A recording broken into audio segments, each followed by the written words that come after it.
अस्सलाम वालेकुम एवरीवन। आज का जो हमारा टॉपिक ऑफ डिस्कशन है वो हम इंशाल्लाह सेंसरी जो पार्ट है सीएनएस फिजियोलॉजी का उसकी हम एमसीक्यू डिस्कस करेंगे। और इसमें मैंने वो सारे एमसीक्यूज इंक्लूड किए हैं जो मोस्ट इम्पोर्टेंट एमसीक्यूज हैं, जो पास्ट पेपर्स में आए हुए हैं बार बार, जो हमारे पास इसके अलावा इम्पोर्टेंट जो कॉलेजेस और यूनिवर्सिटीज के पेपर हुए वहाँ पे आए हुए हैं। सो मैंने सारी तरह के एमसीक्यूज इसमें इंक्लूड किए हैं। सेकंड नंबर पे इसमें मैंने वो सारी इंपॉर्टेंट डायाग्राम्स और इम्पोर्टेंट टॉपिक्स भी इंक्लूड कर दिए हैं जिनसे एमसीक्यूज आते हैं। सो इंशाल्लाह आपको जब हम ये एमसीक्यूज की डिस्कशन एंड करेंगे तो आपको बहुत सारी चीजें क्लियर हो जाएंगी कि आपने जब सेंसरी पार्ट पढ़ना है सीएनएस फिजियोलॉजी का तो आपको कौन कौन से टॉपिक्स पे ज्यादा फोकस करना है और किन किन टॉपिक्स से एमसीक्यूज ज्यादा लिए जाते हैं। ठीक है। सो मोस्ट जो इम्पोर्टेंट इस वीडियो की चीज होगी वो ये होगी कि हमने इसके अंदर टॉपिक्स इंक्लूड किए, यानी जहां से एमसीक्यूज उठाए जाते हैं। ठीक है। सो आपने इन सारी चीजों को ज़हन में रखना है और फिर इस वीडियो को देखना है। सबसे पहले तो इस वीडियो के जो एमसीक्यूज मैंने लिए हैं, गाइडन रिव्यू, कुछ बीआरएस और बाकी सारे पास पेपर से लिए एमसीक्यूज। ठीक है। सो हम स्टार्ट करते हैं आज की एमसीक्यूज की डिस्कशन को। तो बिस्मिल्लाहिर्रहमानिर्रहीम। सबसे पहले आपकी ईज के लिए कि मैंने ये किया है कि हमने एमसीक्यूज की तीन तरह से उसको डिफरेंशिएट कर दिया है। सबसे पहले हमने लाइट येलो कलर जो है, जो आपको इसमें भी नजर आ रही है, हमने स्टेटमेंट के लिए रखा है। व्हाइट कलर जो है हमने ये ऑप्शंस के लिए रखा है, यानी A B C D E option होते हैं। एंड डार्क येलो कलर ये जो नजर आ रहा है ये हमने रखा है करेक्ट ऑप्शन के लिए। ठीक है। सो इस तरह से जब हम एमसीक्यू डिस्कस करेंगे तो उसमें सारी चीजें आपको क्लियर हो जाएंगी। सबसे पहले हमारा पहले एमसीक्यूज है, pain receptor in the skin are typically classified as which of the following. Pain receptor की बात हो रही है। Encapsulated nerve endings, a single class of morphological specialized receptor, the same type of receptor that detect the position sense, free nerve endings जो कि pen receptors होते हैं। सो इसका आंसर डेल्टा है, लेकिन हम इसमें बाकी ऑप्शंस को भी थोड़ा थोड़ा देख लेते हैं। ठीक है। एनकैप्सुलेटेड नर्व एंडिंग्स की अगर हम बात करें तो हम आगे डिफरेंट तरह के जो पढ़ेंगे, कॉर्पसल्स पढ़ेंगे डिफरेंट तरह के जिनकी इनकैप्सुलेटेड एंडिंग्स होती हैं। ठीक है। सेकंड नंबर पर अगर हम बात करें कि a single class of morphological specialised receptor, जो सिंगल क्लास है इसकी, वो सिंगल क्लास सिर्फ पेन रिसेप्टर नहीं होती बल्कि इसकी डिफरेंट हम क्लासेस आगे डिस्कस करेंगे। ठीक है। और जो हमारे पास पोजीशन सेंस है वो ही जो हमारे पास है पेन रिसेप्टर के लिए नहीं यूज होती, बल्कि फ्री नर्व एंडिंग जो हमारे पास ये पेन रिसेप्टर के तौर पे यूज होती है। सेकंड नंबर पे, विच of the following best describe N expanded tip tactile receptor found in the dermis of the hairy skin that is specialized to detect continuously applied touch sensation। Touch sensation है और specialised receptor है। सो दो चीजें आपने ध्यान में रखनी है, एक तो टच सेंसेशन है और दूसरी स्पेशलाइज्ड रिसेप्टर है। सो ये दो चीजें आपने ध्यान में रख के ऑप्शन का सोचना। ठीक है। और तीसरी बात है expanded tip tactile receptor. Expanded tip tactile receptor का मतलब आपने सीधा इस चीज में जहन में रखना है। ठीक है।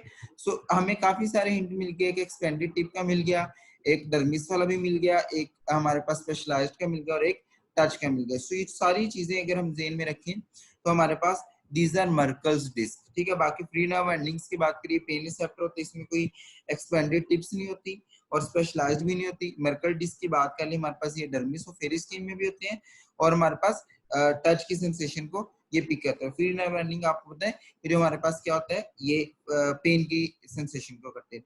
पैक्सिनियन और रफनी कॉर्पसल की बात करें तो हमारे पास इसके भी जो टिप है वो that are not expanded as such, जिस तरह मर्कल डिस्क के होते हैं। ठीक है। सो इसका भी एक तो इसके साथ डायरेक्टली कोई ताल्लुक नहीं है। ठीक है। सो इस तरह से हमारे पास ये एमसीक्यू है।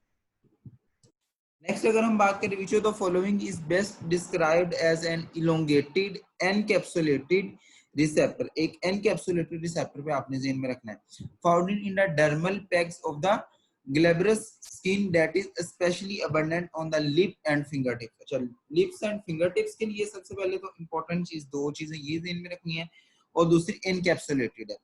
अच्छा, इसमें फ्री नर्व एंडिंग्स और मर्कल डिस्क ये तो निकाल दे, इनकैप्सुलेटेड नहीं होती। अच्छा, यहाँ पे मिजनर्स बच गए और रफनी एंडिंग्स बच गई। ठीक है। अब हमने देखना है जो कि हमारे पास अबंडेंट होते हैं लिप्स और फिंगर टिप्स में। लिप्स और फिंगर टिप्स में आपको पता है कि या तो free nerve endings finger tips में बहुत ज्यादा अबंडेंट होती हैं, और दूसरे नंबर पे ये मिजनर कॉर्पस्कल्स, ठीक है। सो मिजनर कॉर्पस्कल्स आर इंपॉर्टेंट एज ये कि हमारे पास ये इसमें क्या होते हैं, इनकैप्सुलेटेड होते हैं, और डर्मल पेग्स की जो हमारे पास होते हैं इनके टिप्स के अंदर, वो हमारे लिप्स वगैरह के अंदर ये बहुत ज्यादा अमाउंट में होती है, ठीक है। A 15-year-old girl with epilepsy visits a physician for testing. The physician uses electroencephalography to study her brain waves during various activities. Which of the following is most likely to stimulus the greatest increase in the brain activity in this girl? अच्छा, अब उसने क्या कहा है कि इसमें बड़ा उसने इंपॉर्टेंट चीज बताई है कि which of the following is most likely to stimulate. हमने स्टिमुलस ढूंढना है जो कि इस एक्टिविटी के लिए बहुत ज्यादा इंक्रीज कर रहा है, ठीक है। अब इसमें hyperventilation, hypoventilation, hyperventilation plus flashing light और हाइपोवेंटिलेशन प्लस फ्लैशिंग लाइट, ये चार ऑप्शन है। सो हाइपरवेंटिलेशन प्लस फ्लैशिंग लाइट, क्यों? क्योंकि देखिए आगे इसके ना रीजन भी मैंने मेंशन कर दिया कि hyperventilation plus flashing light can sometimes initiate an epileptic seizure in a susceptible person who is poorly medicated. अच्छा, यहाँ पे एक इंपॉर्टेंट जो चीज आपने ज़हन में रखनी हुई ये है कि अगर हाइपर वेंटिलेशन हो रही है, एक बंदा जो ऑलरेडी ससेप्टिबल है, तो उसमें के लिए हाइपर वेंटिलेशन ये कॉज नहीं कर सकती, ना हाइपर वेंटिलेशन कॉज कर सकती है। लेकिन हाइपर वेंटिलेशन और प्लस फ्लैशिंग लाइट ये जो है वो सीजर्स कॉज कर सकती है इसके अंदर, जो कि पर्सन ऑलरेडी ससेप्टिबल और पुअरली मेडिकेटेड।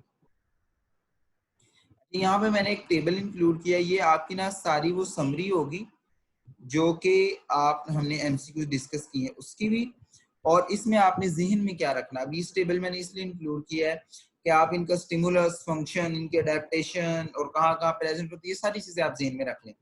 ये आपके वो सारे रिसेप्टर्स हैं जो कि किसी न किसी तरह आपसे पूछे जाएंगे। इनका स्टिमुलस पूछ लिया जाएगा, इनका फंक्शन पूछ लिया जाएगा, इनकी लोकेशन पूछ ली जाएगी, लोकेशन फंक्शन दो चीजें देके आपकी इनके टाइप पूछ ली जाएगी, अडेप्टेशन पूछ ली जाएगी। So I have included this table कि आप इस चीज को अच्छी तरह से अभी से देख ली।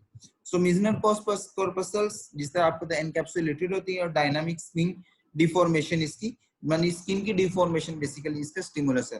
फंक्शन क्या, ये टच का रिसेप्टर है, और एजेस और कंटोर वगैरह में इसका स्टिमुलस होता है, और इसकी रिसेप्टिव फील्ड 3 to 5 मिलीमीटर होती है, यानी 3 to 5 मिलीमीटर के अंदर ये डिफरेंशिएशन कर सकता है, ठीक है। और अडेप्टेशन इसकी मॉडरेटली रैपिड इसकी अडेप्टेशन होती है। मर्कल डिस्क की बात करें, पॉइंट्स और कॉर्नर्स इसकी जो एजेस हैं वो जो हमारे पास लगते हैं, सो ये भी टेस्ट सेंसेशन के लिए होता है, और ये perception of texture and form के लिए यूज होता है, और ये 2 to 3 और इसकी अडेप्टेशन स्लोअर। रफनी एंडिंग ऑर्गन की बात करें तो ये स्टैटिक फोर्सेस इसके होती है, यानी स्किन स्ट्रेच, यानी स्ट्रेच करे उसके, ये इसके लिए स्टिमुलस है। और प्रोप्रियोसेप्शन वगैरह की यूज होता है जैसे कि हैंड और फिंगर की पोजीशन के लिए, और 15 से 25 इसका जो है रिसेप्टिव फील्ड है, और स्लो अडेप्टेशन होती है।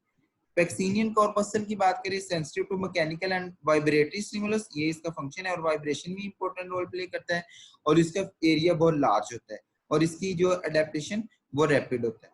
सो इस तरह से आपने ये टेबल ज़हन में रखना है। और इसके अलावा प्लस आपने क्या करना है, गाइटन के अंदर अगर आप देखो तो हर जो रिसेप्टर है इस रिसेप्टर की पोजीशन बताई है, तो वो पोजीशन आपने याद रखनी है, वो पोजीशन के एमसीक्यूज भी बहुत इंपॉर्टेंट होते हैं, ठीक है।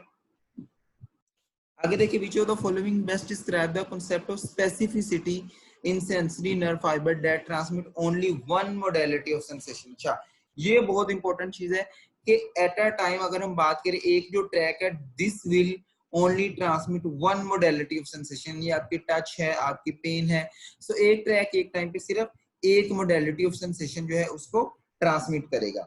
जैसे कि अभी ये डिपेंड किस चीज पे करता है, फ्रीक्वेंसी कोडिंग पे, यानी फ्रीक्वेंसी तो कम ज्यादा हो सकती है, सो इस पे तो नहीं करेगा।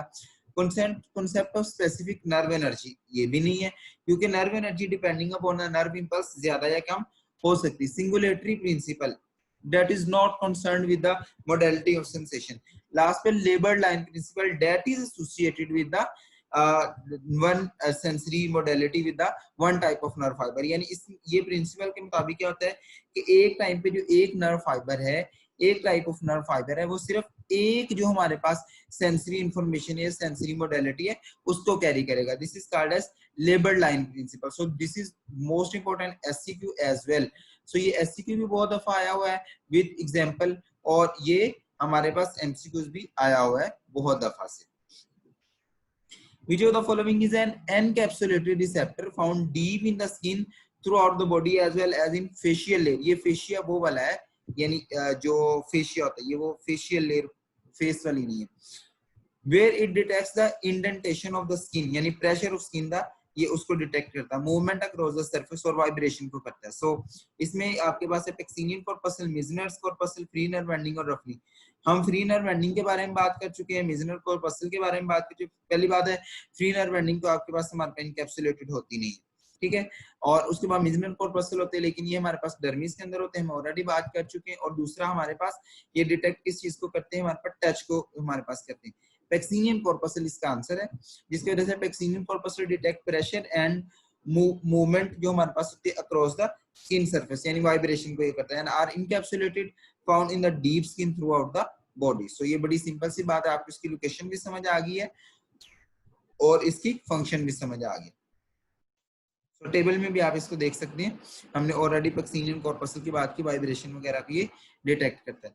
विच substance enhance the sensitivity of pain receptor but does not directly excite them. देखें, एक तो एक्साइट नहीं कर रहा डायरेक्टली, दूसरा लेकिन उसकी इनहांस कर रहा है, ठीक है. दोनों चीजें याद रखनी. ब्रेडिकाइनिन, सेरोटोनिन, पोटेशियम आयन और prostaglandin. So prostaglandin is answer. Prostaglandin are believed to enhance the sensitivity of pain receptor but do not actually excite them, ठीक है. So prostaglandin के actually काम क्या होता है, जब prostaglandin पे एक्ट करता है, prostaglandin different types of prostaglandin में कन्वर्ट हो जाते हैं, जो कि रिसेप्टर पे जाके एक्ट करते हैं और उनकी सेंसिटिविटी को इंक्रीज करते हैं, लेकिन डायरेक्टली उन पे जाके एक्ट नहीं करते, बल्कि मैंने आपको जैसे बताया prostaglandin different type of substances में कन्वर्ट हो जाते हैं. Interneuron that utilize the neurotransmitter enkephalin to inhibit the afferent pain signal are most likely to be found in which region of the central nervous system. सबसे पहले तो आपको इनकेफ्लिन का पता होना चाहिए, हमने ये इनर्जेटिक सिस्टम में भी पढ़ा था.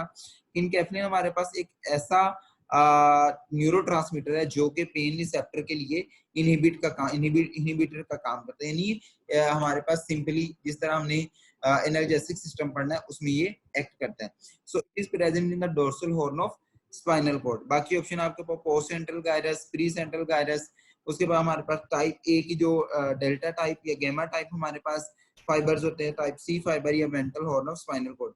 इनके अंदर ये सारे टाइप के अंदर हमारे पास that are not present enkephalin. इसमें डिफरेंट के अंदर जैसे कि कुछ के अंदर हमारे पास जो है एसिटाइल कोलिन होता है रिसेप्टर्स के अंदर, जैसे कि हमारे पास टाइप सी रिसेप्टर वगैरह हैं. इसी तरह हमारे पास कुछ के अंदर दूसरे होते हैं, हमारे पास ग्लूटामीन वगैरह होते हैं और दूसरे रिसेप्टर्स होते हैं.